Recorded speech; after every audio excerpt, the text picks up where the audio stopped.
Fox News Podcasts presents the Bret Baier Podcast, Common Ground. There are a number of senators on the Republican side that continue to want to find common ground. We emphasize the conflict and controversy sells, and I think that's a problem because most Americans look at Washington and see something that's broken. Why don't we look for ways that we celebrate what this country is capable of doing? It's amazing what you can do when you get off social media and you start talking and communicating with one another because there is common ground. With Fox News chief political anchor Bret Baier. It is time now for our Common Ground segment. Joining us tonight, Utah Republican Governor Spencer Cox and Connecticut Democratic Senator Chris Murphy. Thank you both for being here. I want to talk about your Restoring the Common Good initiative in just a minute, but I do want to ask you both something about the current state of affairs. Obviously, it feels like it is a tumultuous time. It's tough to imagine the country coming together in this time. But one thing that we see in polls, Senator Murphy, first to you, is that a lot of people are unhappy with the choice for president on either side. And now there's this thought about President Biden after the debate. Where are you? He's saying he's going to stay in the fight, and he is going to stay until the nomination and beyond. Well, thanks for having both Governor Cox and I think you've really pointed out the source of our effort here. Our conversation tends to be so mired on the political moment that we have lost track of what has been a real long-term apolitical trend in this country. People on both the right and the left feeling more unhappy, more disconnected, more prone to harming themselves, more lonely, more depressed. And so Governor Cox and I have really tried to elevate a conversation out of the politics of the day to see if there are ways that Republicans and Democrats, maybe after this election, can work together on things to make people feel more connected to each other, give people more sources of meaning. Obviously, I'm a supporter of President Biden. I've recommended that he go out and have a direct conversation with the voters this week to try to answer questions that were raised during his performance at the debate. But obviously, I'm going to be working very hard for the for the Democratic candidate, as Governor Cox will likely be working for Republicans all across the country. But our hope is that we can build a conversation so that after this election, there's a more functional dialogue in this country between right and left on some of the issues that aren't abortion or guns or immigration that may actually unite right and left around building more concern for our neighbors and for the common good. And I want to read the mission statement and talk about all of that. But Senator, you understand the concerns post-debate and inside your own party about the reaction. And I was just trying to get your reaction to all of that. It's been a number of days where it's been pretty, contentious inside the party, vocally.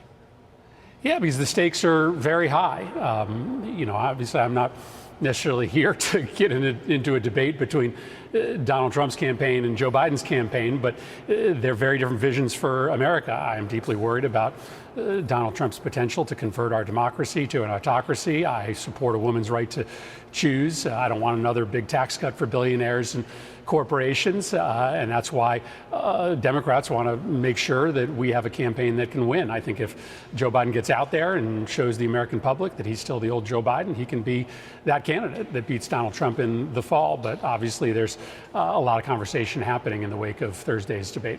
Yeah. This is the Restoring the Common Ground Initiative's mission statement. Many Americans are less happy, less hopeful than ever before. The source of this anxiety may vary, but many feel like they're powerless in their economic lives, disconnected from community, distrustful of the institutions of government, media, higher education, religion, business, and others. This broad social and political disaffection begs for a diverse set of leaders to spark a conversation about what makes a truly good life. Governor, to the senator's point, how do you do that? It sounds good, but how physically do you do it coming together like that? Well, it does sound good, Brett, and again, thanks for having us. It doesn't just sound good, but it is good. And as you mentioned in the lead up, most Americans, in fact, 70% of Americans hate what's happening in politics right now, and they're feeling unmoored. And that's the question that Senator Murphy first contacted me about. He knew my passion in this space, and he was very interested to say, could we actually have a dialogue outside of politics? It's so polarized right now, as you and I have talked before, Americans hating each other and nobody really working to solve those problems. And so that was the idea. Could we just start with a conversation with a Republican and a Democrat, bringing in people, religious leaders across the country, experts, people, thought leaders, others, just regular people to come and sit down and say, well, what is it that's driving us apart? What is it that is driving this grievance that we're feeling? What is it that is driving people to be so unhappy in their lives? The loneliness epidemic that we've seen, the deaths of despair that we're seeing coming in from opioids, overdoses. Of course, we're seeing an intense rise amongst young people when it comes to depression, anxiety, and self-harm. We know the dangers of social media and the effect that that's having on young people, and that's where we're starting. So the answer is yes, we can have these conversations, and more the people that we're talking to are interested in this. They want some normalcy. They're tired of both parties right now, and they're looking for people who are actually willing to have the conversations and deliver solutions. We'll hear more after this. But, Senator, you look at the Gallup poll, and they do this once a year, trust in government, trust in federal government. Not very much, none at all, is at 63%. If you go to the three branches, it doesn't get any better for the executive, the legislative, judicial branch. Judicial does the best. But how do you turn that around without getting into what you're talking about, the political mire of battling over, policy, which is important because you have to get the right policy, but you're trying to find some common ground here? Well, I think if you're talking about building connection, again, helping people build community, we're not talking about the big political hot button issues. I think part of the reason that people are deeply frustrated with government is because government hasn't protected them from social media, for instance. I think both Governor Cox and I agree that one of the greatest ills that has been visited upon our children is unregulated social media, where parents have no ability to protect their children from what these kids are seeing online. I think there is a role for government to play to give power to parents and to families when it comes to their experience with social media. I think we have seen a diminution in faith in institutions writ large, not just government, but also religious institutions, civic institutions, organized labor institutions.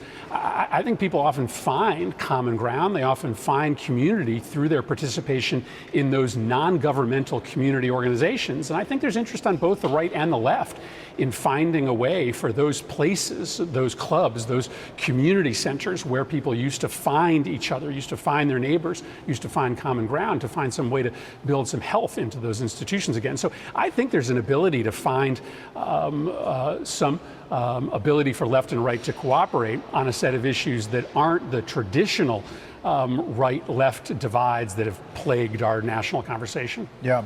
The two leaders that we're getting ready to vote for president, obviously within their own parties, have a lot of concerns. I talked to you, Senator Murphy, about Democrats' concerns after the debate.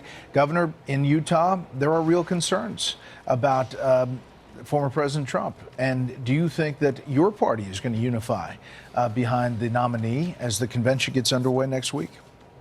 Well, yeah, I think the party will unify around the nominee. I've been saying for a long time, though, that there is this market failure with both parties, that people aren't happy with the choices we have. You mentioned that. We've seen the polling.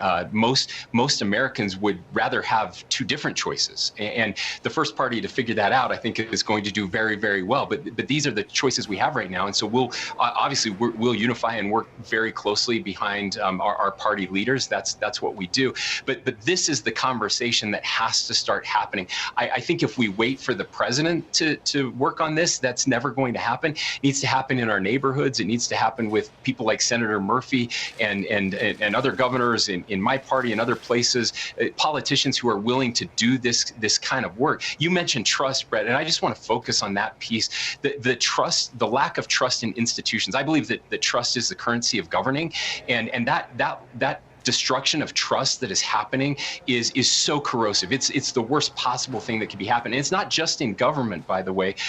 We've looked at the data. It's a lack of trust in religious institutions, a lack of trust in corporations. We're seeing this trust in each other, our neighbors falling apart. I'm lucky to live in a state where the levels of trust are still high, but we define trust very simply as competency plus ethical behavior. Those are the two things you need for trust. And so we need some government, we need members of Congress and governors that shows just some competence, some basic levels of competence, dealing with the problems of the day, like social media. It's so hard to get these bills passed in Congress, and I'm grateful for people like Senator Murphy that are trying to get things done. But we have to step up as leaders to rebuild and regain that trust. Well, we'll follow all elements of this. It can go a number of different ways, but it's great to have you both on here to talk about it. Thanks a lot for the time. Listen ad-free with a Fox News Podcast Plus subscription on Apple Podcasts, and Amazon Prime members can listen to this show ad-free on the Amazon Music app.